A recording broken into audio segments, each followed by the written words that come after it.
What's up, guys, and welcome back to another video. Today we have some breaking news as the Texas Rangers make their first relatively big splash in free agency, if you like to call it a splash. They announced the signing of catcher Kyle Higashioka to a 2-year contract with a mutual option for 2027. Higashioka is a client of Beverly Hills Sports Council, and so he will be guaranteed at least $13.5 million, as he'll be making five and 3/4 this year. So that's not very expensive for one of the better catchers on the open market. However, it is worth noting that he's already he'll turn 35 in April, so he's an older catcher, and not many teams see him as a full-time catcher. He spent most of his time with the Yankees, and he was recently traded to San Diego Padres, where he actually had a solid season, but he'll be making $6.75 million in the 2026 season. The Rangers did not have to cut anybody or DFA anybody off the 40-man roster because we're at 38, so this puts us at 39.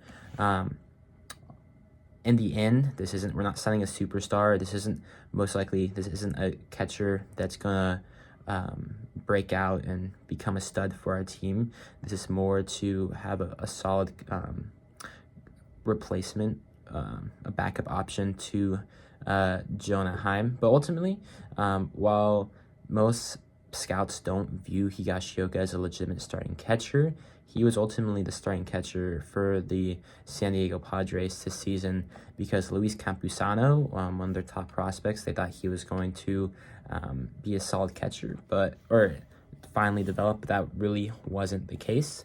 And Higashioka actually had an okay season hitting. He was a slightly above average hitter. He was batting .220 with an on base of .263 and a slugging of .476, which is actually really solid because he had 17 home runs, but also he only had 267 trips to the plate.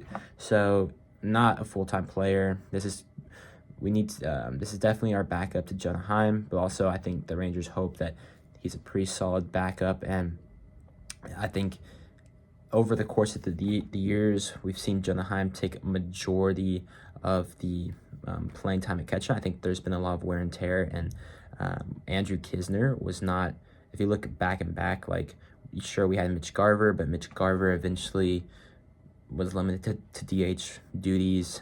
Andrew Knizner, we signed, and he wasn't really great at all, and we ultimately ended up DFAing him. But this is a solid signing. Higashioka is best known for his glove, but like I said, he was a solid hitter. We're not paying him much money. The only thing I think is interesting is that we gave him 2 years with a mutual option, and so there's the buyout on the mutual option is $1 million. But in the end, not a bad signing. Like I said, it's not going to move the needle too much, but I think the biggest thing that we can hope for is that it provides more solid rest days for Jonah Heim, and we can get Jonah Heim to his former all-star self. Because ultimately, Heim had a disappointing 2024 campaign.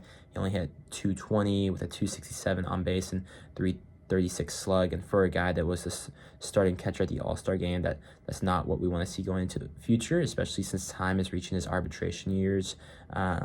It's very possible if Heim has another bad season, then he could get non-tendered. Like I said, I don't think Higashioka is going to supplant Heim as our starting catcher, but the veteran's presence could allow manager Bruce Bochy to scale back Heim's workload, like I said. And obviously, Knizner left, Carson Kelly left. I think Carson Kelly would have been solid to sign back, but that wasn't the case, and so we have a solid backup now because the options in the farm system were pretty thin. The only other catcher on the 4-man roster is Sam Huff, who I think will probably be designated for assignment later in the offseason, as his value in the organization has seemed to dwindle each subsequent year, and I believe he's all out of options as well. And so, yeah, barring no injuries, which will more than likely happen, these are our starting catchers, and maybe you see Higashioka get maybe a little bit of time at DH versus left-handed pitchers. But ultimately, a solid signing.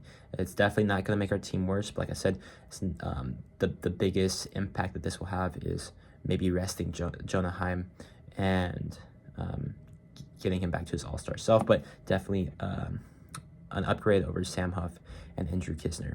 And if you like the video, please give it a thumbs up. Down below, subscribe. I'm your #1 source for all things Texas Rangers, and I'll see you on the next one. Peace.